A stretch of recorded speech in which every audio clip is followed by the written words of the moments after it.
Hello, this is Charles Scoville, your Golden Harvest agronomist with your Focus Friday here for July the 14th.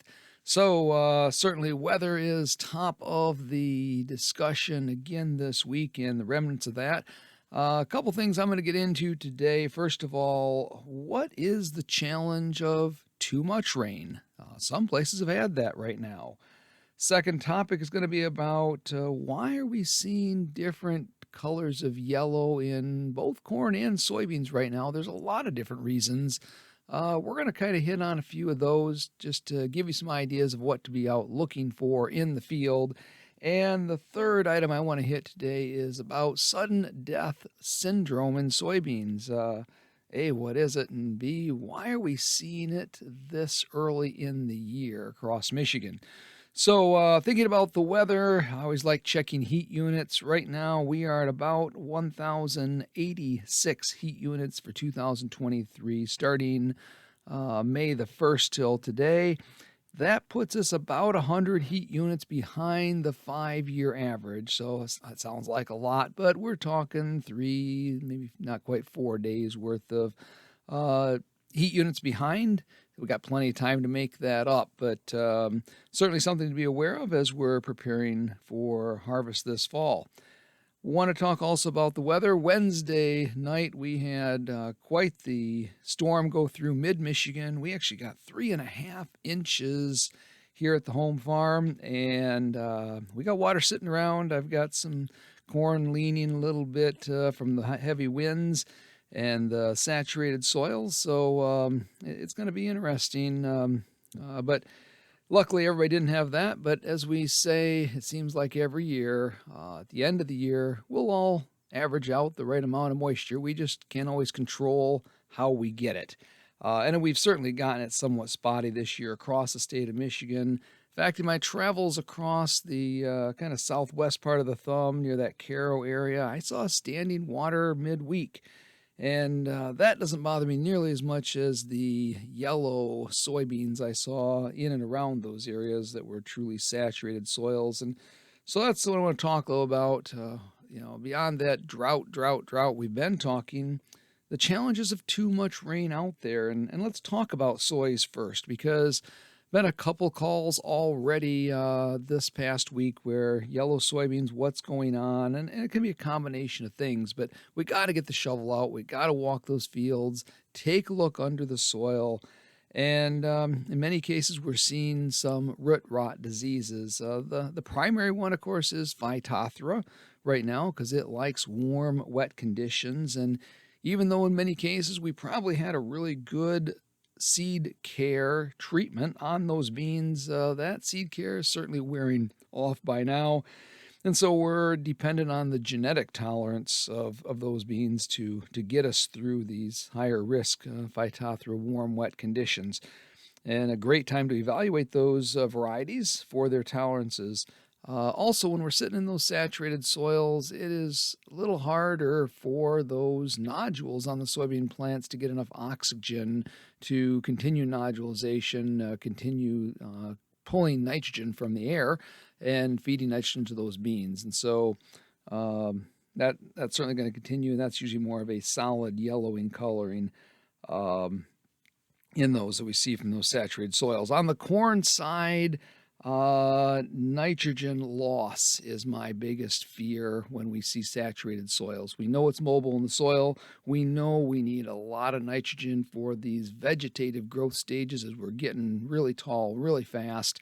And then, of course, a good chunk of nitrogen remaining to fill those kernels and create that yield by the end of the year. So, if we get some areas that are wet now, we leach some nitrogen, and we can still get back in there without tearing things up too bad. Certainly a wide drop application of nitrogen late season can alleviate some of that loss of nitrogen, because truly without that yield nitrogen out there, we're going to give something up for sure. The other thing is that with that water and this wind, it doesn't come alone. It oftentimes does come with some stalk lodging and then goosenecking back up. So walking those fields now, setting expectations for harvest is good. If we did happen to be in those areas with too much rain over the last week or so. Along those lines of yellow, let's talk about why and what we're going to see for some of these yellowing on corn and soybeans beyond just that waterlogged soil. Because I've been getting a lot of calls primarily on what's called interveinal chlorosis. So we see striped corn leaves where we see a yellow and green back and forth striping along those leaves. And so when I go out and look at these fields, first thing I ask is, what's the pH of that soil? We do know that if we're in high pH soils, we're going to see manganese, manganese deficiency showing up in there, and I'm seeing it in a number of fields right now. And the challenge, of course, with that is it doesn't matter how much manganese is in the soil. If that pH is high, we're talking into those sevens, we're going to just not be able to uptake through the roots the manganese rather that's out there. And so we have to put it on in a foliar method. And the challenge, of course, always with manganese is that it'll green that plant up fairly quickly, but at the same time, if we can't get more, it will turn yellow again. And so many cases with corn and really with soybeans, it's multiple applications throughout the season to keep that crop green and growing and healthy and able to put on yield at the end of the year. If we're talking lighter sands, lower pH oftentimes type soils, that interveinal chlorosis can be a magnesium deficiency. So a quick trip with Epsom salts across that field can certainly green up and take care of some of that magnesium deficiency. And then at the same time, what if the pH is normal and we're still seeing that interveinal chlorosis? At that point in time, I'm usually thinking sulfur deficiency, and sometimes sulfur is deficiency in all of these cases as we continue to need more and more sulfur with our nitrogen out there for a good, healthy, and high-yielding corn crop. So keep those nutrients in mind if you're seeing interveinal chlorosis. And, of course, if you're just seeing a solid yellow cast, then we might think about nitrogen, but I always want to start looking at the bottom of those corn plants, those bottom leaves, because nitrogen is mobile both in the soil and in the plant.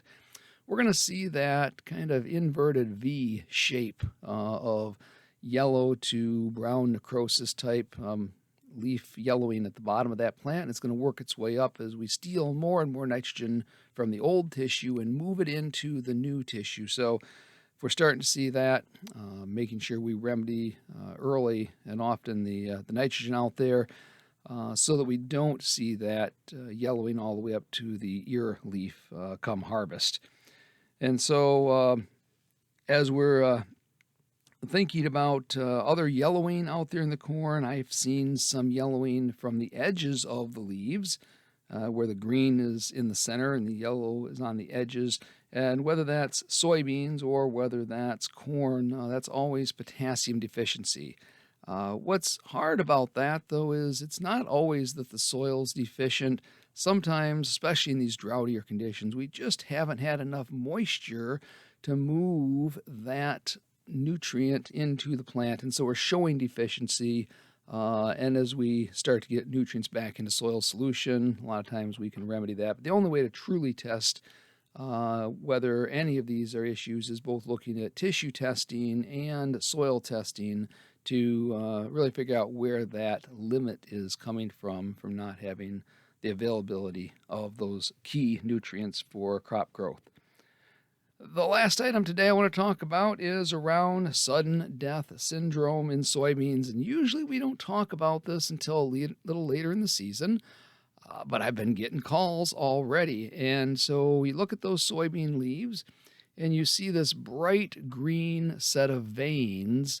And in between those veins, it turns yellow to eventually brown and dead material. That is the sudden death they're talking about in sudden death syndrome.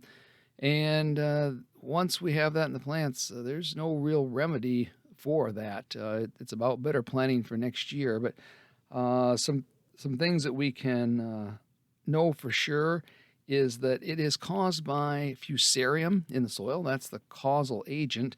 And that fusarium has to work its way into the soybean plant. And so that oftentimes happens by the remnants of the holes that are left from feeding from soybean cyst nematodes. And there is a correlation there, and managing cyst nematodes certainly can help, but it's not the only solution. We need to be thinking about some good seed treatments that are designed specifically for sudden death syndrome, and take a good solid look at the genetic resistance of those varieties from the seed company, and we can certainly help you pick varieties that have better tolerance to sudden death if you know historically you've got problems in those fields that you're going into. And so as we wrap up our discussion today, and for those that listened to the entire episode last week, you know that I offered to do a drawing for a couple of McDonald's gift cards to anybody that listened all the way through and then sent me a note that said, hey, I listened, enter me in the drawing. And so let's take a minute and take a quick drawing here of the names for our winners of the McDonald's gift cards. And the first winner is Steve Kuhlman. We'll be sending that out to you, Steve. And our second winner here, drawing again, is Jay Hoover. All right, guys, congratulations. We'll send those gift cards out to you. Appreciate all the listeners that have been a part of this podcast so far. And as always, if you have questions about agronomy, or even if you've got a topic you want us to talk about here on the podcast, drop me a note, give me a call, and we'll look forward to covering those as they become timely throughout the summer. Again, this is Charles Scoville, your Golden Harvest agronomist, with your Focus Friday here on July the 14th. Have a great week.